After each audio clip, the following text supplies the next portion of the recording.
On passe maintenant à l'évaluation de la communication non verbale. La communication non verbale donc, est un message exprimé sans l'utilisation d'un langage verbal, des mots, et elle est essentielle car elle révèle souvent des émotions que nous ne voulons pas ou nous ne pouvons pas exprimer. Et là, je vais vous parler de deux canaux. Donc, ce que j'ai considéré comme force identifiée, c'était le paralangage. C'est donc le temps, le débit, le volume et les hésitations. Ce que j'ai bien fait selon la théorie vue en classe et selon moi, c'est que j'ai maintenu un temps calme et un débit soigné dans la majeure partie de l'entrevue. Et ce temps est particulièrement important dans le contexte d'études, par exemple, comme ce contexte-là, ou surtout dans le contexte de soins, afin d'inclure la personne dans la discussion et de communiquer des intentions de manière honnête. Même lors de la transition confuse où il y a eu une surcharge d'informations verbales, mon temps est quand même resté calme, mesuré, évitant de manifester une anxiété ou une frustration qui aurait pu être transmise à la maman. Comment cela a contribué à améliorer la communication?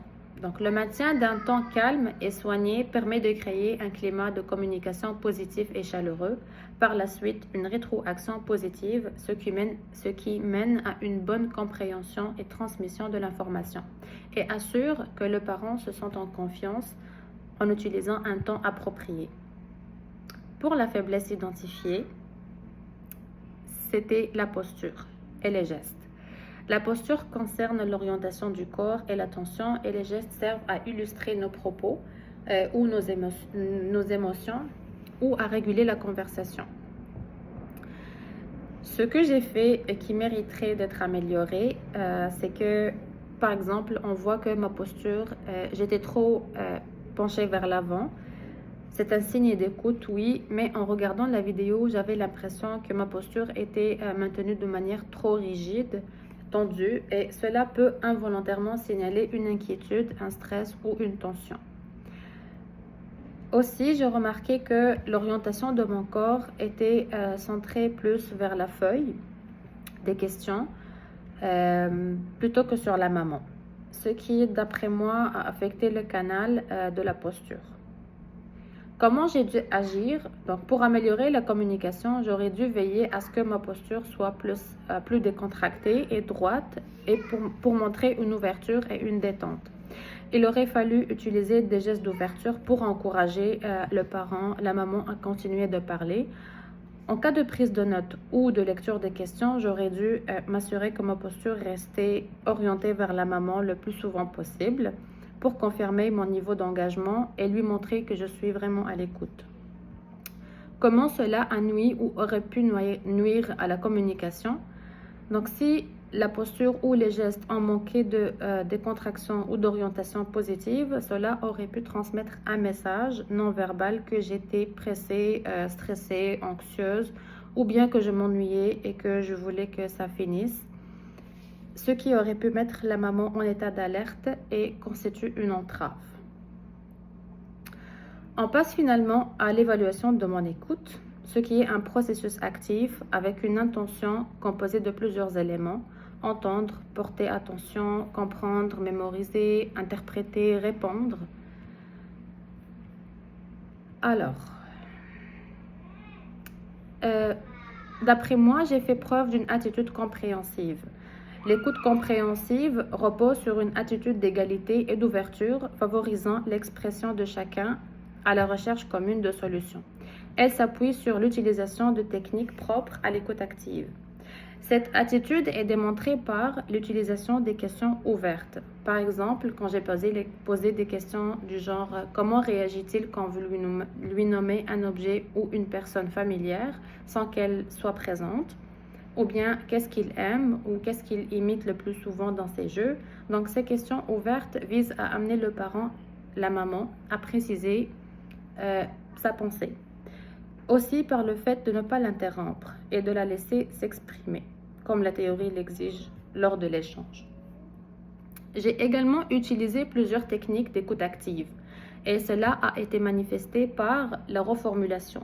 Donc, j'ai répété ou j'ai reformulé le message reçu de la maman dans mes propres mots, sans rien y rajouter.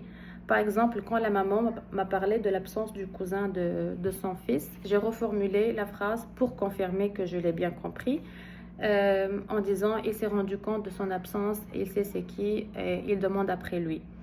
Aussi, par l'utilisation du regard et du silence. Bien que le silence puisse être une mauvaise écoute lorsqu'il est géré par l'un des communicateurs, mais il peut être aussi une technique d'écoute passive pour donner le temps de réfléchir. Donc, j'ai laissé la maman parler longuement de Yacine, de ses capacités de résoudre des problèmes, à titre d'exemple, et ce qui démontre une capacité à garder le silence et à écouter. Ces techniques sont opposées aux attitudes qui mènent à une relation de supériorité-infériorité. Donc, je vais vous expliquer l'impact que mon écoute aura eu sur la qualité de la communication. Donc, l'écoute active et l'attitude compréhensive ont eu un impact extrêmement positif sur la qualité de la communication. Dans notre cas, elle a permis de montrer l'empathie et l'acceptation, ce qui est essentiel pour établir un climat validant. Elle a permis aussi d'obtenir un maximum d'informations précises sur l'enfant. Cela a été illustré par la richesse des détails fournis par la maman sur les jeux de Yacine, sur les imitations, téléphone, rouge à lèvres et tout. Et ses réactions aussi, comment il recherche son papa quand il quitte la maison ou comment il cherche ses jouets, etc.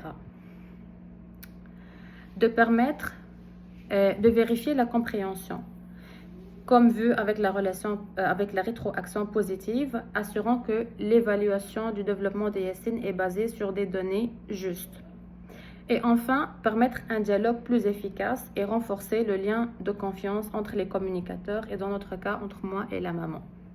Donc, en somme, mon écoute active a permis de combler le besoin psychologique de la maman, de se sentir en compétence, en étant fournisseur d'informations fiables sur son fils et aussi d'appartenance sociale en créant un lien de confiance entre moi et la maman. Et voilà, bonne soirée!